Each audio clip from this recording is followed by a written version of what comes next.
अस्सलाम वालेकुम रहमतुल्लाहि बरकातुहू। दोस्तों, मैं हूं इरफान खान। आप तमाम का इस्तकबाल करता हूं मेरे इस यूट्यूब चैनल में। जैसा कि हमको पता है कि हम अलग अलग तरीके से आप तक जो है इन्फॉर्मेशन को पहुंचाते हैं। मवाद हो, शिक्षक भर्ती का हो, कोई भी हो, उर्दू मीडियम के लिए हम लोग जो है चैनल हमारा है। कल भी मैंने एक एडवर्टाइजमेंट से मुतालिक डाला था, जेएनवी की जो नॉन टीचिंग स्टाफ की थी। बहुत बेहतरीन जो है एडवर्टाइजमेंट है। मैंने उसमें ऐसी कुछ पोस्ट की आपको डिटेल्स बताया था जिसमें हम एलिजिबल हो। Grade 1, grade A, grade B के नहीं बताया था, मैंने सी के बताया था। और उसमें जिसका हो सके, जो दिलचस्पी लेता हूँ और जो तैयारी के फ्लो में है, तो वो भर लो उसको। आज का जो अपना वीडियो है, खास बात एक बहुत ही जबरदस्त, बहुत ही बढ़िया तरीके की जो है एडवर्टाइजमेंट से मुताल्लिक है। अब जो मेरा ये वीडियो देख रहे, जो भी देख रहे होंगे, वो असल में बहुत दिलचस्प वैकेंसी है ये रिजर्व बैंक ऑफ इंडिया की। और बहुत ही जबरदस्त इसमें जो है एलिजिबिलिटी क्राइटेरिया में जो है इसके रूल है, बहुत अच्छी लगी मुझे। इसलिए अब तक मैंने पहुंचाने की कोशिश करा, एकदम उसको आसान भाषा में मैं आपको समझाने की कोशिश करूंगा। इस पोस्ट का नाम है ऑफिस अटेंडेंट। ओके, बैंकों की बैंक, महाबैंक यानी सबकी बॉस जो होती है भारत में, वो रिजर्व बैंक ऑफ इंडिया होती है। अक्सर अपने नोट पर हम देखते हैं रोजाना। अब इसमें जो है ऑफिस अटेंडेंट की ये वैकेंसी है, ठीक है। अब ये ऑफिस अटेंडेंट की जो वैकेंसी है, तो इसमें जो तरीका है या जो भी जॉब का सिस्टम है, ये बहुत ही बेहतरीन होता है। एक बात समझो तुम, मेरे बोलने का मतलब अटेंडेंट मीन्स जो तुम सोच रहे होंगे कि ऑफिस, जो नेशनलाइज बैंक में इधर जो दूसरे बैंकों में जो काम का हेडेक रहता, वो हेडेक यहां बिल्कुल भी नहीं रहता। अब यानी जो आम बैंक है अपने तरफ के, यहां पर जो तुम स्टाफ पर जो टेंशन देखते, जिस तरीके का काम का प्रेशर देखते, वो प्रेशर यहां पर नहीं है। ये बात समझ लो। रिजर्व बैंक ऑफ इंडिया एक जो है एक शाही बैंक एकदम, यानी कि पहले तो भारत की सबसे बड़ी बैंक और वर्ल्ड के बिगेस्ट बैंकों में से एक बैंक भी है ये, ठीक है, रिजर्व बैंक ऑफ इंडिया। अब आ जाओ इसकी जो एग्जाम के बारे में या जो जगह के बारे में मैं बता रहा हूं, उसकी थोड़ी डिटेल्स लेके, सिलेबस लेके हम समझेंगे। और जो भी इसमें एलिजिबल होगा, अपने जो बच्चे होंगे और इंटरेस्टेड होंगे, दिलचस्प होंगे वाकई में, अगर उनको गवर्नमेंट जॉब होना और वो अपना फ्यूचर ब्राइट करना चाहते हैं, तो अभी तो फिलहाल एकदम दुष्काल पड़ा हुआ है गवर्नमेंट वैकेंसीज का, कोई भी डिपार्टमेंट में। तो जहां मिले वहां से ले लो, अपना तो इतना ही कहना है। तो शुरुआत करेंगे हम एलिजिबिलिटी लेती कहीं पे भी, तो 10th पास होना अटेंडेंट है, ये ऑफिस अटेंडेंट, ठीक है। तो इसमें सिर्फ 10th पास होना, लेकिन वो जो है महाराष्ट्र के, जैसा कि अब यहां पर रिजर्व बैंक ऑफ इंडिया, ये पूरे इंडिया में जो है ये नेशनल लेवल पे जो है ये वैकेंसी, लेकिन इसमें जो है महाराष्ट्र की टोटल 800 में से महाराष्ट्र में 257 प्लस वैकेंसी, यानी 257 के आसपास है। अब रिजर्व बैंक ऑफ इंडिया की ये जो वैकेंसी है, इसको दो हिस्सों में वो डिवाइड करें, ठीक है। अब ये कैसा, जो मुंबई रीजन में जो रहेंगे, मुंबई जो रीजन रहेगा इनका, तो उसमें आ जाएगा कोकण, पश्चिम महाराष्ट्र और मराठवाड़ा।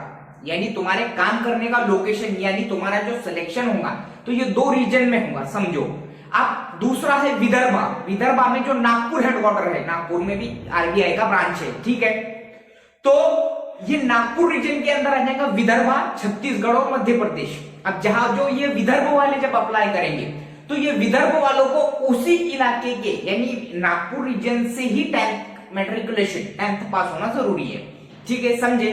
यानी कि जो तुम्हारा जो विभाग है, उस विभाग का वो जितना भी, यानी कि मराठवाड़े वाले तो मराठवाड़े से ही होंगे आमतौर पे, ऐसा कुछ ये नहीं, लेकिन उसकी एक शर्त है उसमें, तो ऐसी कुछ खास शर्त नहीं है, सिर्फ अपन 10th पास होना, इतनी बात ध्यान में रखो। अब इसमें कई ऐसे सोच रहे होंगे कि भाई हम तो 10th के, हम तो पोस्ट ग्रेजुएशन की है, ग्रेजुएशन की, और क्या क्या है। सवाल ये नहीं है। इसकी एलिजिबिलिटी में जो मुझे बात मजेदार लगी, बहुत ही बढ़िया लगी, जिसका हक उसको मिलने के हिसाब से इसने एलिजिबिलिटी रखा, यानी जो सिर्फ 10th पास है वही इसमें अप्लाई कर सकता है। इतनी बात ध्यान में रखो, सिर्फ 10th पास या 12th पास। अगर आप ग्रेजुएट है, मिसाल के तौर पे आपका ग्रेजुएशन 1 फरवरी 2021 के अगर पहले का है, से पहले का है, 1 फरवरी 2021-22 में से पहले का है तो आप वहां आप ग्रेजुएट अगर है तो वो आप अप्लाई नहीं कर सकते।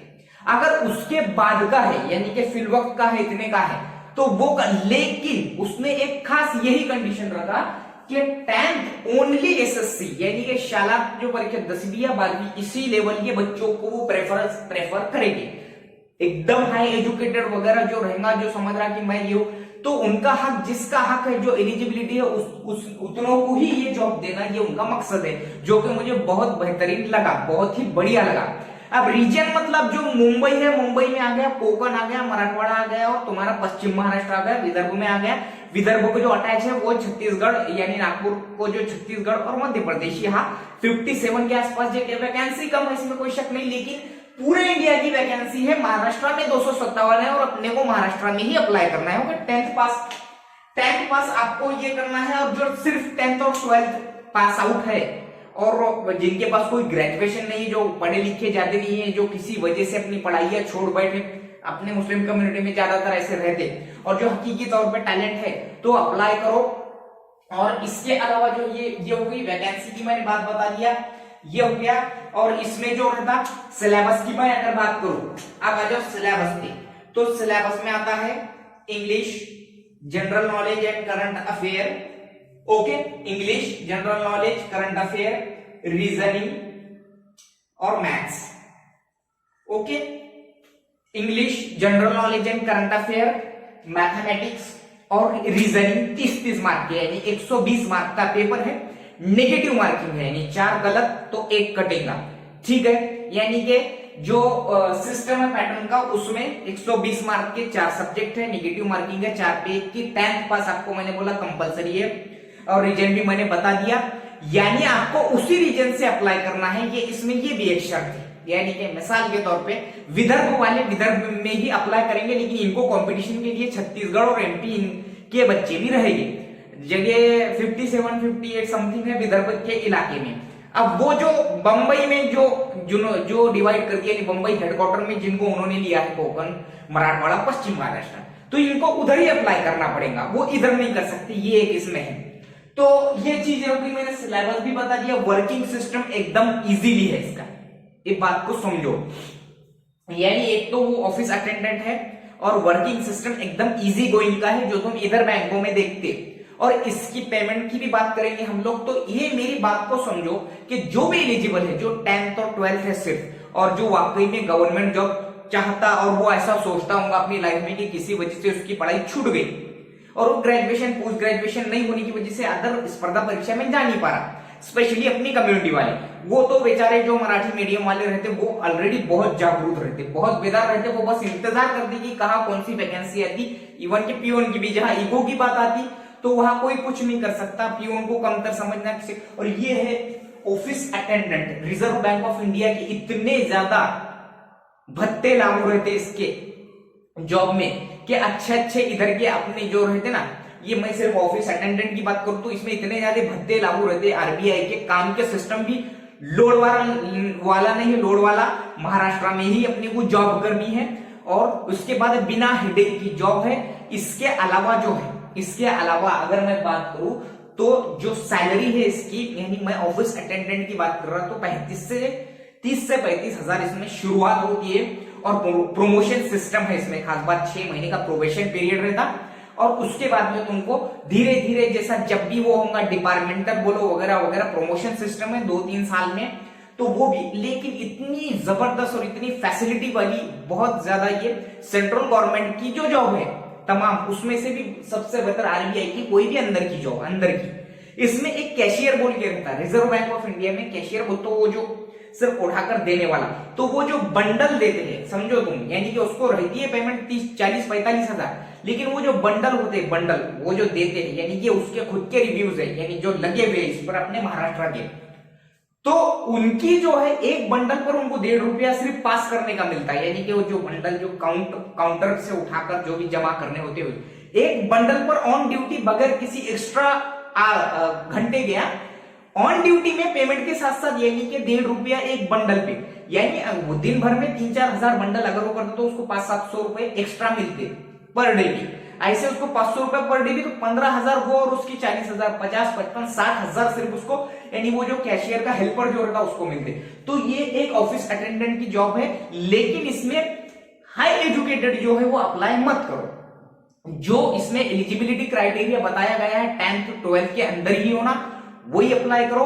अगर तुमने अप्लाई भी कर दिए तो तुम्हारे ज्वाइनिंग के बाद, ये आरबीआई तुम्हारे ज्वाइनिंग के बाद तुमसे बॉन्ड लिख के लेता कि ये तारीख से पहले मेरा ग्रेजुएशन नहीं है, 1 फरवरी 2021 से ये मैं लिख कर देता। अगर मेरा निकला तो जो भी मेरे पे कार्रवाई होगी शासन की तरफ से, गवर्नमेंट की तरफ से, उसके लिए मैं एलिजिबल रहूंगा, उसका मैं जिम्मेदार रहूंगा। और गलती से भी उनको पता चल गया तो पूरे ब्याज के साथ पूरी पेमेंट को निकाल के तुम्हारे से लेके तुमको हकाल के दे देते। और आजकल जो है तुम्हारे जैसा जॉब के दौरान में अब तुम्हारा क्या हाई क्वालिफिकेशन है, कितना छुपेगा छुप के, तो अगर पता चल गया तो करो ही मत। सीधी बात, जो भी जरूरतमंद है अपने हो या जो भी अदर मीडियम भी जो मेरे इस वीडियो को देख रहे होंगे, तो वो इसको खुसूसन रिजर्व बैंक ऑफ इंडिया के इस ऑफिस अटेंडेंट की जॉब के लिए अप्लाई करो।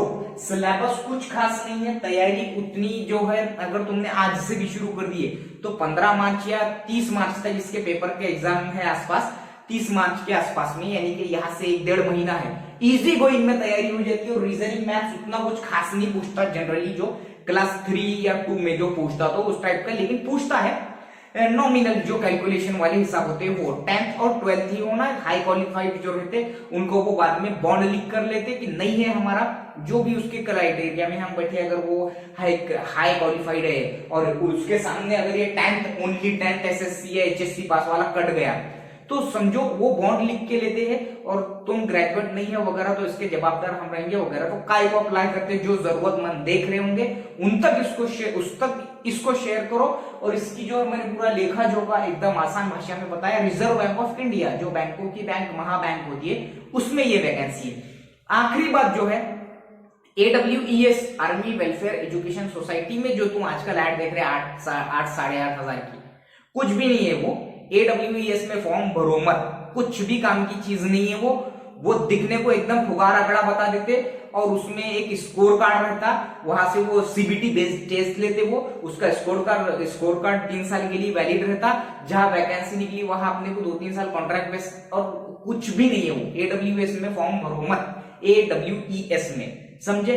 भरना है तो इसमें भरो 10th और 12th वाले, और हकीकी तौर पर दिल से तैयारी करो।